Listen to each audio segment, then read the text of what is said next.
الاجتماع. إذن يصحح الرئيس: لقد علمت من جانب الأمانة بأن محصيي أوراق الاقتراع قد انتهوا من عملية الإحصاء، وعدد الأوراق هو 47 ورقة اقتراع.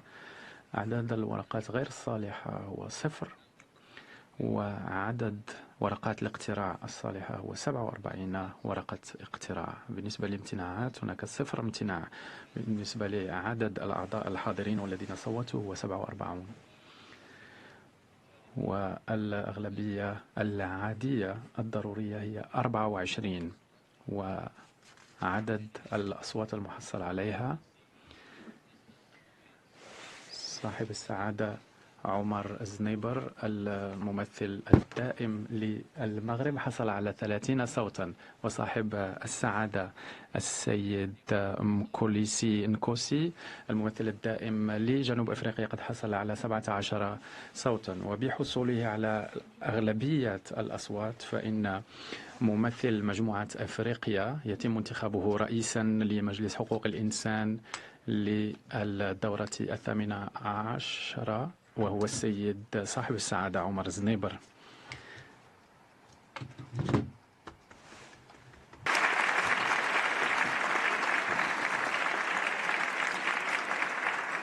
I have the honor. يشرفني الآن أن أعلن عن صاحب السعادة عمر زنيبر ممثل المغرب الدائم منتخبا بصفته رئيسا لمجلس حقوق الإنسان لسنة 2024. ويشرفني أن أدعو السيد الرئيس ليأتي هنا إلى المنصة ليدلي بكلمة. تفضل سيدي. سيد نائب الرئيس، أصحاب السعادة، سيداتي وسادتي الممثلين الدائمين والسفراء، أصحاب السعادة، سيداتي وسادتي أعضاء المكتب، سيداتي وسادتي أعضاء أمانة مجلس حقوق الإنسان، زميلاتي، زملائي، أصدقائي، صديقاتي. أولا أود أن أشكر مجموع عضوية مجلس حقوق الإنسان على الثقة التي وضعوها في لأكون رئيسا لمجلس حقوق الإنسان. فبالنسبة للمملكة المغربية وبالنسبة لي شخصيا إن هذا لشرف بأن نحظى بانتخاب رئاسة هذا المجلس المؤقر في جولته 18 في هذا المنصب المخصص للمجموعة الأفريقية، ونحن سعداء بذلك. إن هذا التكليف ننظر إليه على أنه واجب والتزام بالنسبة لنا، واجب وبالتداول والتفاعل الإيجابي مع أعضاء المكتب سيكون مكفولا من أجل خدمتكم والاستجابة لالتزاماتنا المشتركة والعمل الهام الذي نقوم به، ألا وهو إعلاء ودعم وتحقيق حقوق الإنسان كما هو معترف ومتعارف عليها دوليا، وباستمرارية الجهود التي بدلها سابقون. سوف نبذل الجهود بالتضافر من أجل تنظيم أعمال هذا المجلس بالطريقة الأكثر عقلانية، وأن نبحث دائما على الفعالية والانسيابية في وضع جدول أعمالنا وتنظيم اجتماعاتنا وتفاعلاتنا. في هذا الصدد فإن المكتب سوف يرفع المقترحات الضرورية من أجل مواصلة الأعمال التي ابتدأناها حول الموضوعات التي تحتاج إلى تيسير واتخاذ قرارات.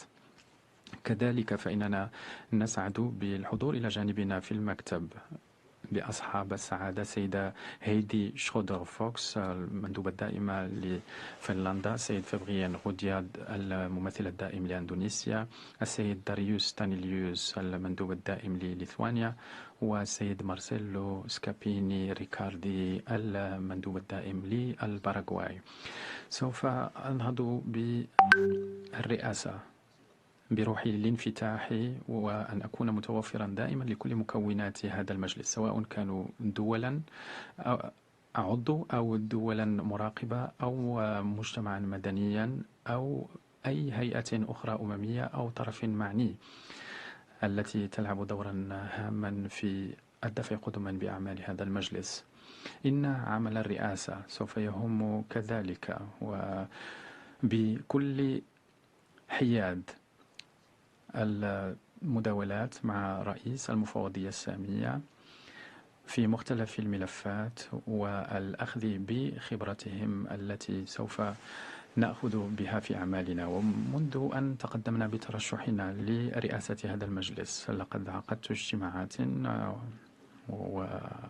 ومداولات مع المنسقين الإقليميين عرفانا بدورهم الهام في ظل سياسة الاستماع التي ينبغي علي أن أعملها وعلى كل رئيس أن يعملها. واسمحوا لي أن أتحدث إليكم الآن باللغة الإنجليزية، فمن نافلة القول بأنني أتفهم مدى أهمية الدور والمسؤوليات المنوطة بي والتي تم انتخابي على أساسها، وسوف أبذل قصارى جهدي لأكون دائما متوفرا وأكون عاملا بروح الاستقامة والموائمة في التفاعلات والحوارات مع عقد الحوارات الضرورية من أجل التوفيق بين الرؤى والتقريب في وجهات النظر وبالتفاعل الإيجابي مع عضوية المجلس. أريد أن أقدم المقترحات من أجل الدفع قدما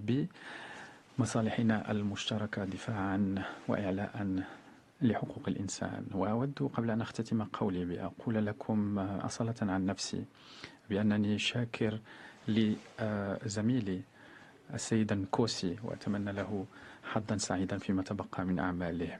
ولن أختتم قولي دون أن أعرب عن صديقي امتناني للسيدة المديرة العامة لمركز الأمم المتحدة هنا في جنيف، ونشكر كذلك طاقم الترجمة الفورية وكل العاملين في قطاع المؤتمرات الذين يصاحبوننا في سياقات وحوارات معقدة، وأدعوهم إلى مواصلة مواكبتنا من أجل إنجاح أعمالنا ومن أجل إعلاء مبدأ التعددية اللغوية. أشكركم جميعا زملائي زميلاتي أصحاب السعادة، وأشكرك سيد نائب الرئيس.